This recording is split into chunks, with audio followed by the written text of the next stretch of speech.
Okay, మన BTR academy summer camp 2025లో సోషల్లో ఫస్ట్ కాన్సెప్ట్ అవర్ యూనివర్స్లోని 4th టాపిక్ వచ్చేసి అవర్ ఎర్త్. సో ఈ అవర్ ఎర్త్ అనేటువంటి దాంట్లో ఎర్త్కి సంబంధించినటువంటి మెయిన్ ఇంపార్టెంట్ డీటెయిల్స్ అయితే తెలుసుకుంటాం. ముందు ఎర్త్ అంటే ఏంటి? Earth is the third planet from the sun in our solar system. We already learnt about solar system. Yes. How many planets are there in solar system?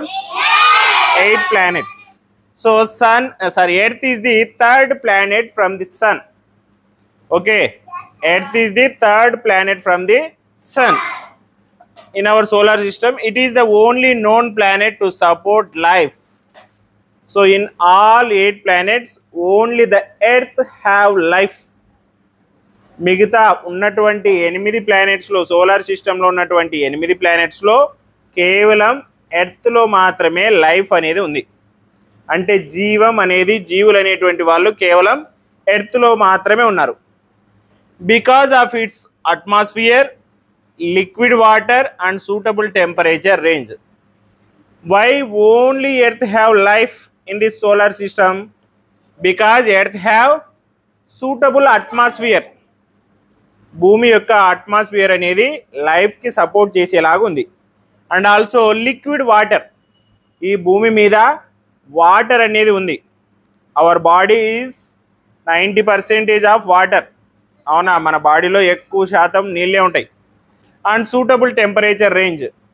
దాంతోపాటు our earth has suitable temperature range for life.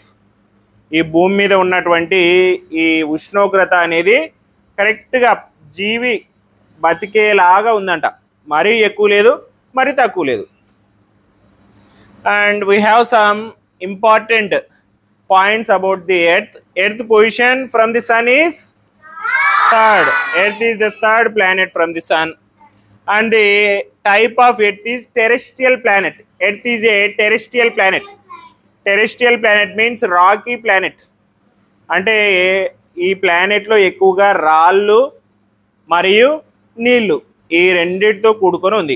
Okay, terrestrial planet means Rocky surface, రాళ్లతో కూడినటువంటి surface అయితే ఉంది. And moons. The earth has one moon, one natural satellite, that is moon. Earth has one natural satellite. Satellite means the celestial body which rotates around a planet is called satellite. ఏదైతే celestial body ఒక planet చుట్టూ ఎప్పుడూ తిరుగుతూ ఉంటుందో దాన్నే satellite అని చెప్పి అంటాం.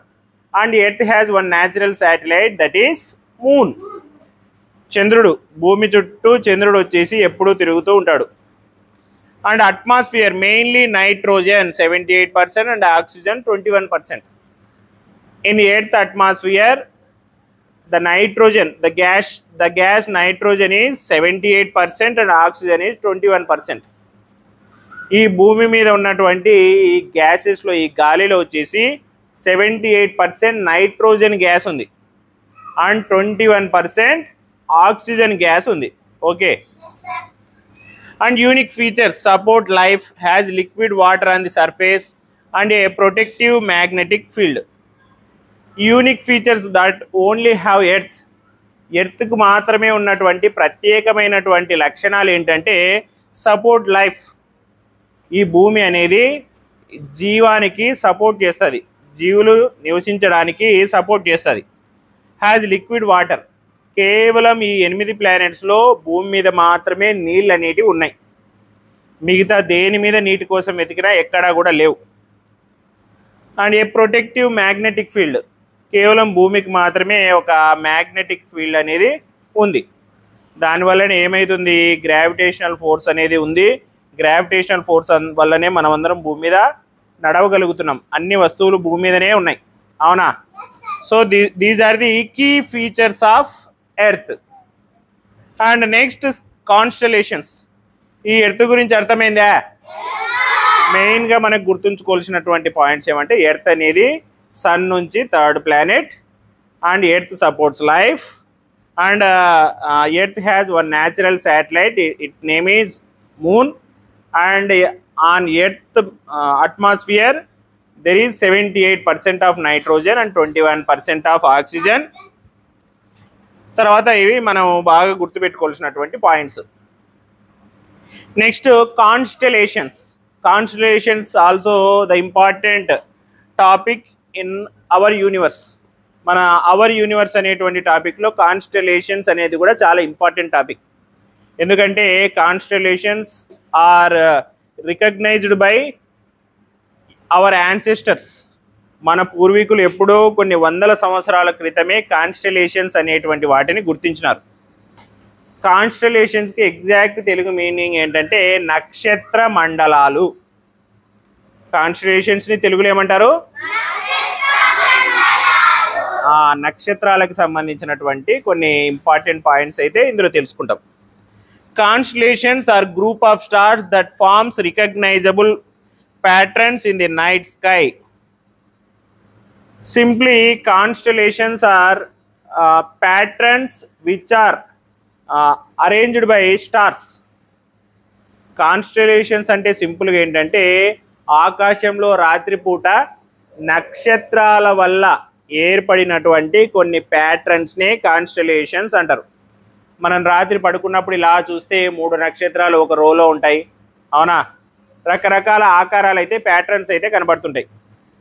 సో అలా నక్షత్రాలు కొన్ని ప్యాటర్న్స్లో ఉంటే దాన్నే కాన్స్టలేషన్స్ అని అంటారు. Ancient civilizations named used them for navigation, time keeping and story telling.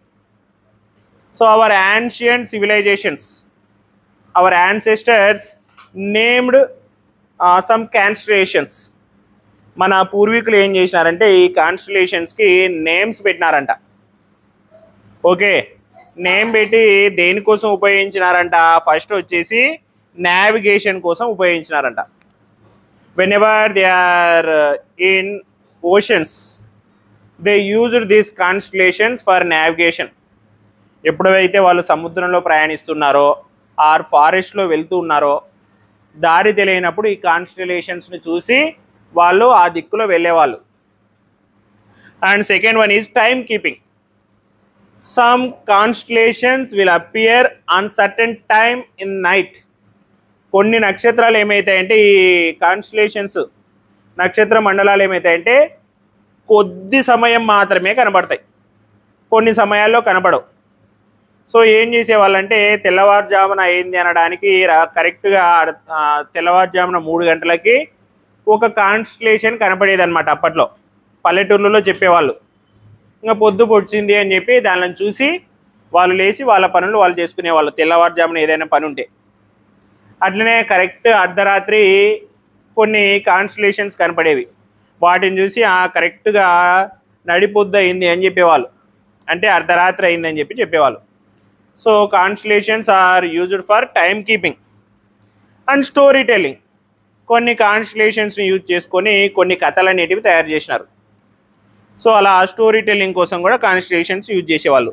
There are 88 official constellations recognized by international astronomical union. So there is a union called international astronomical union. That union recognized 88 official constellations. So international astronomical union అనేది అఫీషియల్గా 88 కాన్స్టలేషన్స్ని గుర్తించిందంట. So మనము మన యొక్క ఆకాశంలో 88 రకాలైనటువంటి నక్షత్ర మండలాల్ని approve చేసింది international astronomical union. So మనం వాటన్నిటి గురించి తెలుసుకుంటే రాత్రి ఏ రోజు ఏ కాలంలో అది కనపడుతుందో ఆ కాలంలో చూస్తే ఆ 88 కాన్స్టలేషన్స్ని మనం ఆకాశంలో చూడొచ్చు.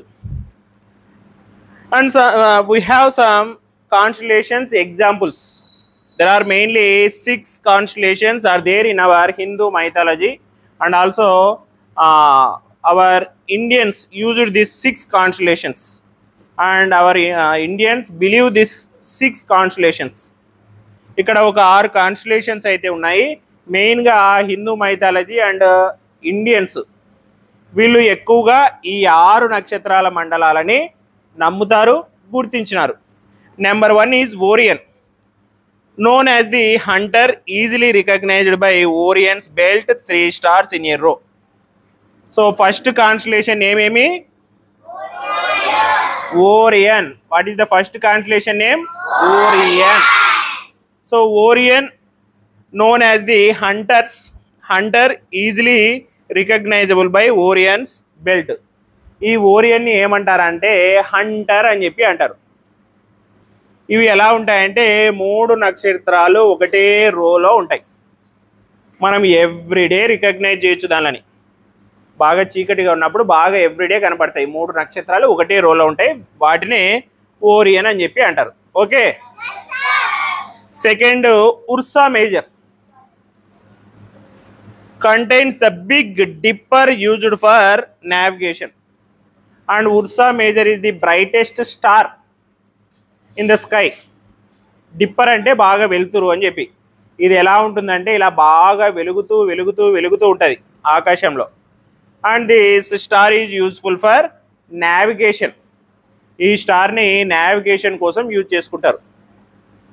Navigation. Ursa Minor contains Polaris, the north star, and Ursa Minor is always stays on north side, north pole. ఈ ఉర్సా మైనర్ అనేది ఒక సర్టెన్ టైంలో ఎప్పుడు కూడా నార్త్ సైడే ఉంటుంది.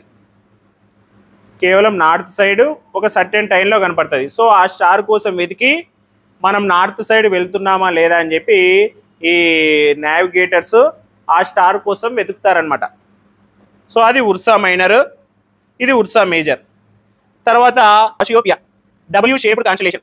ఈ కాసియోపియా ఎలా ఉంటుందంటే డబ్ల్యూ షేప్లో ఉంటుంది. అంటే ఒకటి ఉంటుంది, ఒకటి ఉంటుంది, ఒకటి ఉంటుంది, ఒకటి ఉంటుంది, ఒకటి ఉంటుంది. సో డబ్ల్యూ షేప్లో ఉంటాయి. ఈ డబ్ల్యూ షేప్లో ఉన్నటువంటి ఆ కాన్స్టలేషన్ ని కాసియోపియా అని చెప్పి అంటారు. ఓకే. తర్వాత Scorpius look like a scorpion visible in summer. తర్వాత స్కార్పియస్ అనేది కూడా ఒక కాన్స్టలేషన్ నేమ్. ఇది ఓన్లీ సమ్మర్ లో మాత్రమే కనపడుతుంది.